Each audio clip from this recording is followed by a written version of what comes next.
सहायकाचार्य हबीब खान, हिंदी। आज अपना विषय है आधुनिक हिंदी काव्य, युग विभाजन एवं रचनाकाल। कहने के लिए आधुनिक युग को भले ही गद्य काल कह दिया जाए, किंतु काव्य कृतियों की विस्तृत गुणवत्ता के कारण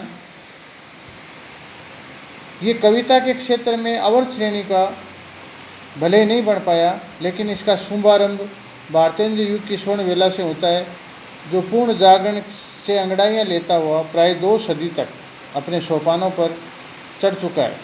अपनी लंबी यात्रा में उसने कई मंजिलें पार किए, जिसके अंतराल में उसने कई मील के पत्थर स्थापित किए और विभिन्न प्रवृत्तियों को सहेजा है।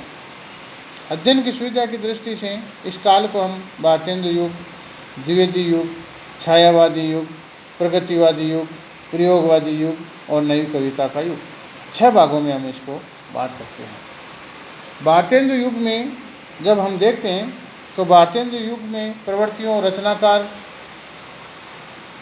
रचनाकार के नाम से युग का नामकरण भारतेंदु बाबू हरिश्चंद्र के व्यक्तित्व और वर्चस्व के आधार पर किया गया, जिसने पुनर्जागरण की प्रथम वेतालिक के रूप में आधुनिक काव्य धारा को अनेक प्रकार के नवीन मोड़ दिए।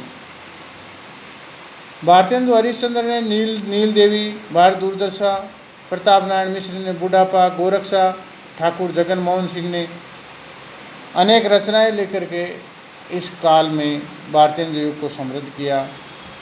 इस काल में विशेष रूप से प्रकृति को पहचानना, देशभक्ति, समाज सुधार, सांस्कृतिक जागरण, राष्ट्रीय प्रेम, स्वतंत्रता आंदोलन की प्रवृत्तियों, इन पर ज़्यादा लिखा गया। काव्य को संकीर्णता के घेरे से निकालकर लोकमंच पर प्रतिष्ठित किया, जिसे युग जीवन की मांग को पूरी तरह से नवीन चेतना के स्वर मुखरित हुई। इसके बाद दूसरा काल है द्विवेदी युग। आधुनिक हिंदी काव्य का द्वितीय उत्थान द्विवेदी युग के नाम से जाना जाता है, जिसके मुख्य प्रणेता महावीर प्रसाद द्विवेदी थे, जिन्होंने सरस्वती पत्रिका के माध्यम से इस युग में साहित्य विधाओं को कुशलतापूर्वक अगुवाई की। इस युग में सभी कवि राष्ट्रीय जागरण की सद्भावनाओं से प्रेरित थे और विशेष रूप से उद्दीप्त करने में आचार्य द्विवेदी के प्रवचन और लेख अत्यधिक उपयोगी सिद्ध हुए।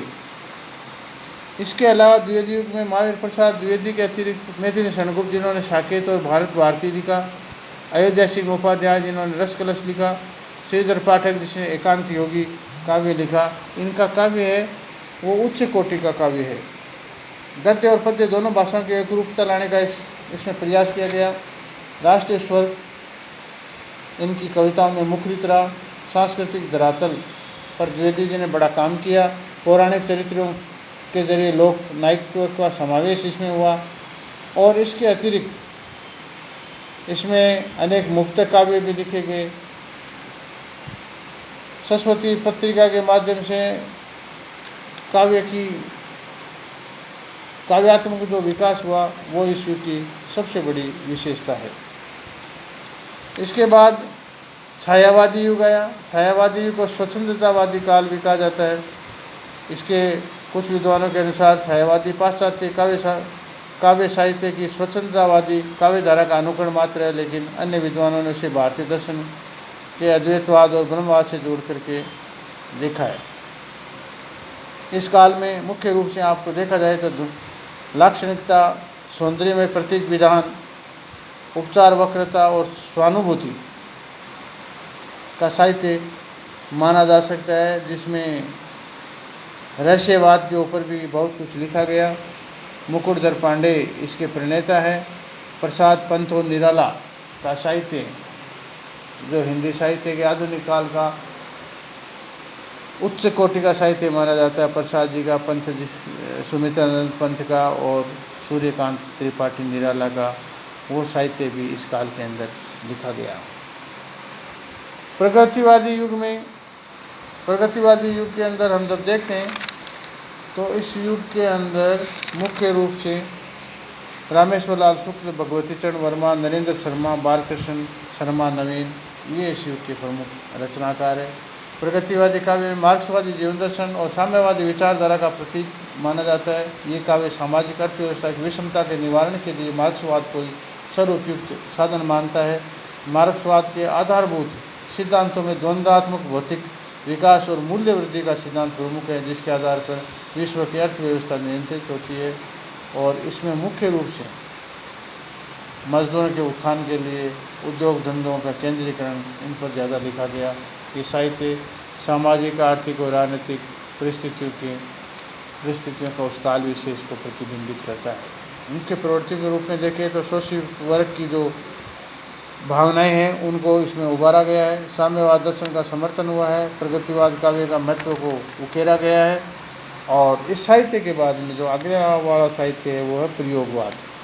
प्रयोगवाद और छायावादी और प्रगतिवादी काव्य की प्रतिक्रिया के रूप में काव्य धारा में इसका उन्मेष और प्रचलन हुआ। इसको प्रयोगवाद का नाम दिया गया। प्रवर्तक मुख्य रूप से अज्ञेय जी माने जाते हैं। प्रयोगवादी साहित्य का जो स्वरूप है तार सप्तक काल काव्य संकलनों के विवेचित और चित्रित किया गया है।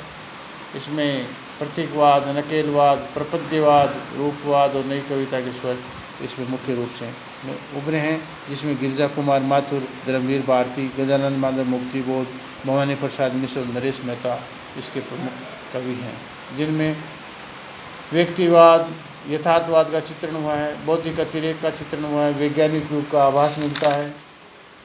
इसके बाद का जो युग है वो है नई कविता का युग। नई कविता के युग के अंदर हम मुख्य रूप से मानव मात्र की रचनाओं को केंद्र में मान कर लिखते हैं। क्षणवाद का चित्रण करते हुए काव्य को नवीन छांचों में डालते हैं। लोक संपर्क साधते हुए विषय वस्तु में परिवर्तन लाते हैं। अभिभूत यथार्थवादी दृष्टिकोण का समायोजन करते हैं। आधुनिक बोध के साथ में काव्य स्वस्थ के गुणों को लिखते हैं और इसके अनुरूपी साहित्य की रचना करते हैं।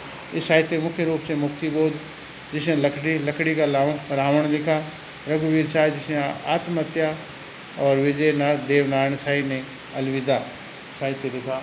इन साहित्य के मुख्य कृतियों को हम शामिल कर सकते हैं। और ये आधुनिक हिंदी काव्य के आजकल जो नई गीत रचना और नवीन प्रवृत्ति पर जोरों पर ऐसे आगे बढ़ाने के लिए अनेक नवी रंगमंचों पर उतर रहे हैं। वस्तुतः नया और नवीन शब्द आजकल साहित्य की सभी विधाओं के साथ विश्लेषण के रूप में जुड़ गया है।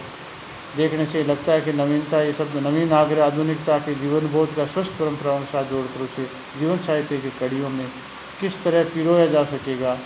परंपरा और प्रगति और प्राचीन और नवीन के बीच सौहार्दपूर्ण सामंजस्य स्थापित हो सके।